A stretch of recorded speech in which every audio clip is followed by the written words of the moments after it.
Okay guys, we're back out here. It's Sunday. Happy Mother's Day to anybody it applies to. I sealed those things. When that dries, I'm just going to trim it with a razor. I just threw the battery on the charger, 2 amp charge. It's taking an amp, so the battery's probably charged. I just have no way of testing it. I'm going to jump under the car. I'm going to pop the drive shaft. I'm going to chase all the threads to put the companion flange back on. We're going to give it a light scuffing, just some satin or flat black, whatever's around, to blacken it out, put it back up in there and be done with it. So let's move on to that.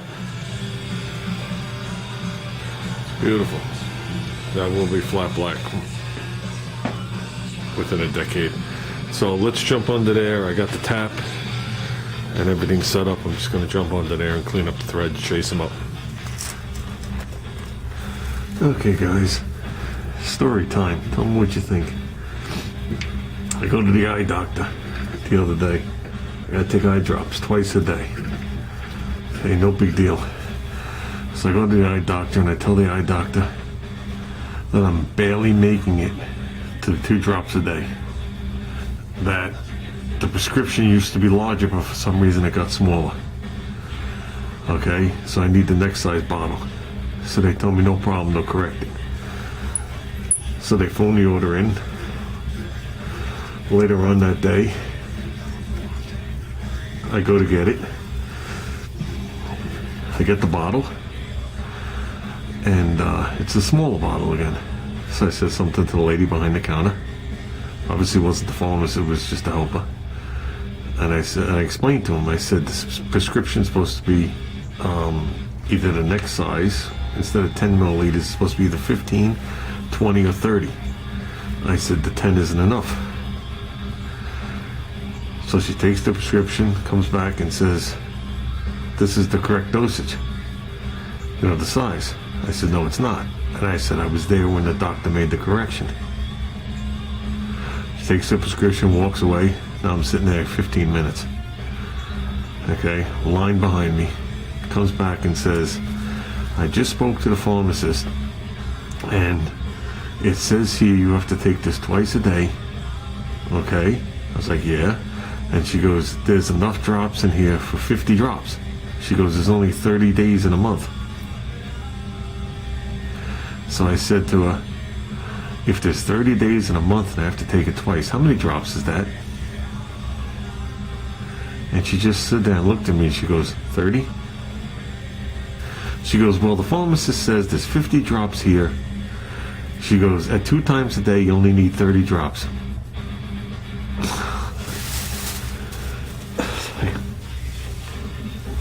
I was like, think about the math. I was like, there's 50 drops in the bottle. I have 2 eyes. Right? So each day I have to put 4 drops in. So isn't that 4 times 30? Well, I don't know. The pharmacist says there's 50 drops in here. And you only need 30. I was like, okay. I says, let me call my eye doctor back. I said, let them call you and make the correction. And you know what the worst part of it was? Is every time you said something, and this was a pleasant conversation, but every time you said something, you would hear the because she had to walk 5 feet. Holy crap. So with that said, I did all 8 holes. That's perfect. Okay, put the clip on there, we're good to go. And notice line is not tight. Line has plenty of slack. Back over there. For travel both ways. What I'm going to do now is I'm just going to lay a shop towel in here. I'm just going to blacken this bracket. I guess I sanded that bracket. Whoops, I don't know what I'm pointing at before I put it on. So let's just blacken it out, because I knew it would rust if I just left it. Even with the limited water it's going to get, it's still going to rust on it. I know what I'm pointing at. So let's just blacken it. Okay, it's glossy now, but it'll dry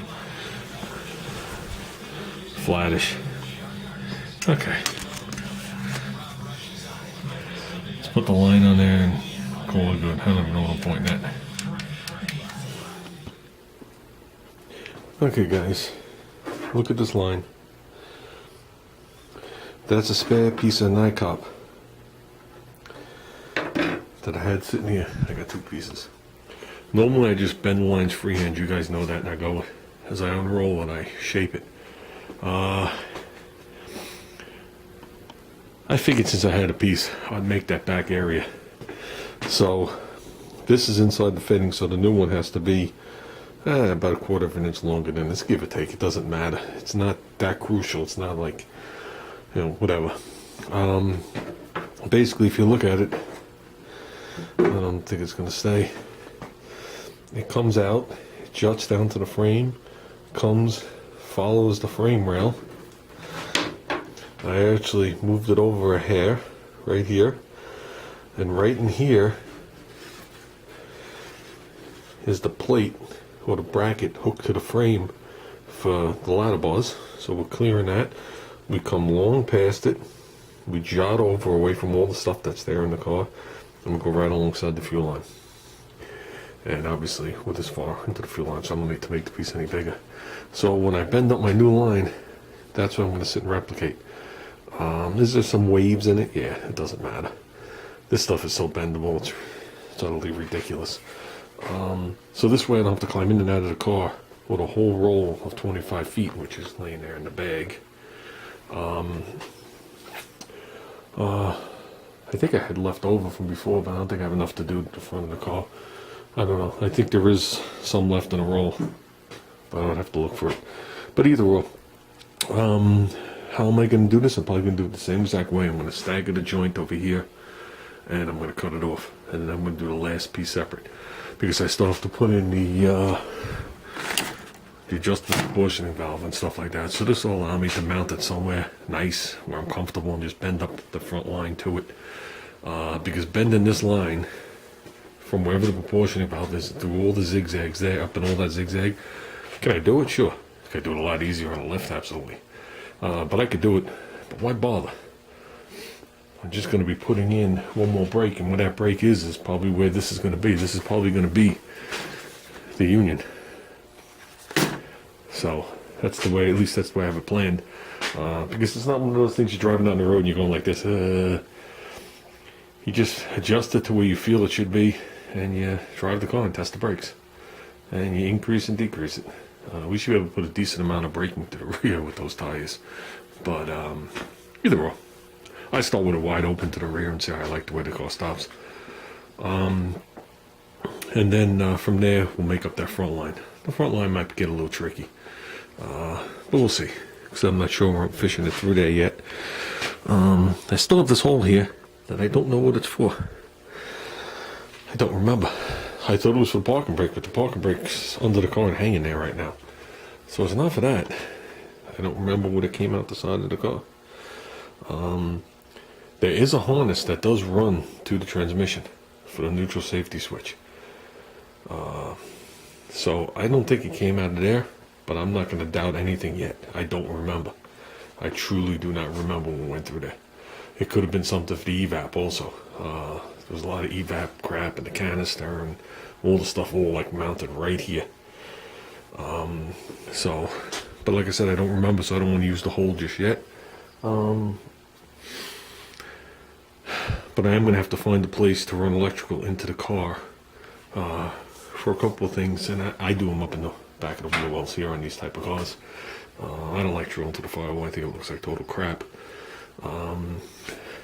Something like the line lock here, we'll slip it through nicely with a grommet. I'll bring it into the well, so you'll just see a little bit of the wire, done, gone, out of your face, and then bring it in.